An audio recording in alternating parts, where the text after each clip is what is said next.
안녕하세요. 동네 축구 고수 동구입니다. 제가 새로 코파센스.1 AG를 구매하고 약 2주 정도 신어봤는데요. 2주간 훈련하고 경기하며 느낀 점들을 한번 리뷰해 보려고 합니다. 이 리뷰는 제 주관적인 의견임을 참고해 주시면 감사하겠습니다. 그리고 저는 천연잔디용 FG가 아니라 인조잔디용 AG 축구화를 착용한다는 점을 고려해 주세요. 왜냐하면 FG 축구화와 AG 축구화의 착화감이 조금 다를 수 있거든요. 그럼 출발하겠습니다. 먼저 저는 현재 스페인 6부 리그에서 뛰고 있고 포지션은 왼쪽 풀백으로 지금까지 스피드 사일로만 신었었습니다. 아디다스 X 시리즈, X 고스티드, 나이키 베이퍼, 푸마 퓨처, 미즈노 모렐리아 등 대부분 경량화에 초점을 둔 축구화를 신었었지만 최근 발의 피로도 증가 및 부상 빈도가 높아지면서 편안한 축구화인 코파 센스.1 AG를 구매하게 되었습니다. 그럼 평소 신었던 스피드 사일로 축구화들과 비교해서 제 주관적인 코파 센스.1 AG 축구화의 장단점을 두 개씩 말씀드려 보겠습니다.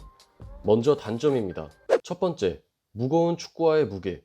스피드 사일로 축구화들의 무게는 평균 180에서 210g입니다. 코파 센스의 무게는 약 230에서 250g 사이입니다. 대략 30에서 50g 차이가 난다고 볼 수 있죠. 30에서 50g이라고 하면 솔직히 체감이 안 될 수도 있습니다. 하지만 저 같은 경우 매주 훈련, 경기에서 격렬하게 뛰어야 하기 때문에 몸이 지치기 시작하면 축구화의 무게에 어느 정도 영향을 받는 것 같습니다. 풀백 포지션의 특성상 공격에 가담하거나 수비 복귀할 때 다른 포지션의 선수들보다 긴 거리를 스프린트해야 하는 경우가 많습니다. 훈련, 경기 초반에는 축구화의 무게 차이는 사실 거의 안 느껴지는데 후반부로 가면서 몸이 지치기 시작하면 확실히 경량화 축구화보다 무겁다는 것이 체감됐습니다.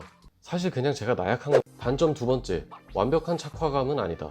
X 고스티드, 베이퍼에 비하면 발이 정말 편합니다. 하지만 미즈노, 푸마 퓨처 착화감과 비슷하면 비슷했지 더 편한 느낌은 딱히 받지 못했습니다. 이렇게 느낀 이유는 급격한 방향 전환, 스프린트, 디딤발을 강하게 드는 순간 등에서는 축구화가 잘 못 따라와 준다는 느낌이 있습니다.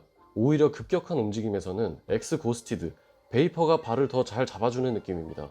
X 고스티드, 베이퍼는 기본적으로 발을 꽉 잡아주기 때문에 기본적인 착용감이 편하진 않지만 그만큼 급격한 움직임에선 발을 잘 잡아줍니다. 반면에 코파 센스는 기본적인 착용감이 편한 대신 발을 꽉 잡아주진 않아서 급격한 움직임에는 발이 미세하게 헛도는 느낌이 있습니다. 축구화 컨셉 자체가 센스포드를 통해 발을 완전히 잡아준다는 건데 급격한 움직임에서 그런 느낌을 제대로 받지 못해 조금 아쉬웠습니다. 힐컵의 들썩임은 X 고스티드보단 적었고 베이퍼, 미즈노보다는 심했습니다. 뒤꿈치까짐은 첫 착용날에 아주 미세한 느낌만 있었고 그 뒤론 괜찮았습니다. 그리고 바깥쪽 봉숭아뼈가 있는 부분의 가죽이 보기와 다르게 꽤 단단해서 롱킥, 슈팅 모션에서 디딤발을 강하게 디디면 바깥쪽 복숭아뼈가 조금 아픕니다. 이 부분은 2주가 지난 지금도 그렇게 나아지진 않고 있어서 앞으로도 계속 그럴지 한번 지켜봐야 될 것 같습니다. 그래서 단점은 축구화 무게, 완벽하지 않은 착화감, 이렇게 두 가지로 말씀드릴 수 있을 것 같습니다. 단점을 들으니 별로 축구화가 안 좋아 보이는 것 같긴 하네요. 그럼 이제 장점을 말씀드려 보겠습니다. 첫 번째 장점, 기분 좋은 묵직함. 단점으로 축구화 무게를 말씀드렸는데 이 단점이 장점으로 느껴질 수도 있을 것 같습니다. 바로 스피드 축구화에서는 느낄 수 없는 묵직함인데요. 코파 센스는 무거운 느낌의 묵직함이 아닌 기분 좋은 묵직함입니다. 킥, 슈팅, 패스를 할 때 확실히 힘이 잘 실리는 느낌인데 경량화 축구화를 신었을 때랑 같은 힘으로 공을 차도 개인적으로는 확실히 힘이 더 실리는 느낌이 들었습니다. 이게 어떤 느낌인지 잘 모르시는 분들을 위해 과장해서 비유를 해보자면 실내화 신고 공을 찰 때와 군화 신고 공을 찰 때 느낌입니다. 군대 다녀오신 분들은 아실 겁니다. 군화로 축구공을 찼는데 배구공을 찬 듯한 느낌. 네, 좀 많이 과장하긴 했는데요. 그렇다고 코파가 군화만큼 무겁다는 것은 아닙니다. 그래서 이 축구화의 무게가 장점이자 단점이 될 수 있을 것 같습니다. 장점 두 번째, 편안함. Fuerte, Cuba el pase, vamos, fuerte, vamos. 코파 센스를 신으면 발이 정말 편합니다. 급격한 움직임을 할 때 빼고는 발이 정말 편하고 볼 컨트롤, 드리블, 패스, 슈팅 등의 느낌도 너무 좋습니다. 공이 강하게 와도 가죽이 충격을 흡수해주는 느낌이 잘 듭니다. X 고스티드, 베이퍼 같은 경우는 볼 컨트롤에 신경을 많이 써야 할 정도로 발에 민감하게 느껴졌었는데 코파 센스는 푸마 퓨처와 느낌이 비슷합니다. 볼 컨트롤에 신경을 크게 안 써도 알아서 컨트롤이 잘 되는 느낌? 그리고 스페인 하부 리그는 축구를 무식할 정도로 거칠게 하기 때문에 평소에 발가락, 발등, 발목 등을 자주 차여서 자잘자잘한 부상이 많습니다. 더군다나 저는 정강이 신스플린트도 있는데 코파 센스는 기본적인 착화감이 매우 편해서 발에 불편함이 없고 가죽도 적당히 두툼해서 자잘하게 발길이 부딪히는 상황에서도 통증이 적었습니다. 그래서 장점은 기분 좋은 묵직함, 편안함이라고 할 수 있겠습니다. 그런데 장단점을 자세히 보시면 아이러니하게도 서로 같은 말입니다. 축구화가 무거워서 안 좋은데 묵직해서 좋다?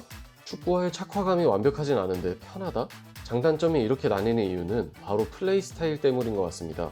순간적인 스프린트, 방향 전환 등이 많이 필요한 포지션의 경우 이 축구화의 단점이 잘 느껴질 거라고 생각이 듭니다. 반면에 안정적이고 정확한 플레이가 필요한 포지션의 경우는 이 축구화의 장점이 잘 느껴지겠죠. 그래서 결론을 내리자면 풀백으로 뛰고 있는 제 입장에서 아주 만족스러운 축구화는 아닙니다. 하지만 발에 피로가 많이 쌓이고 부상이 잦은 요즘 상황에서는 이 축구화가 저에게 가장 잘 맞는 것 같습니다. 그래서 이 축구화를 추천하자면 굳이 격정적으로 뛸 필요가 없는 분들, 골키퍼, 센터백, 미드필더 등 안정적인 플레이를 선호하시는 분들, 이런 분들에게 추천드립니다. 저 같은 경우는 앞으로 발의 컨디션에 따라서 스피드 스타일로 축구화와 코파 센스를 번갈아가며 신을 계획입니다.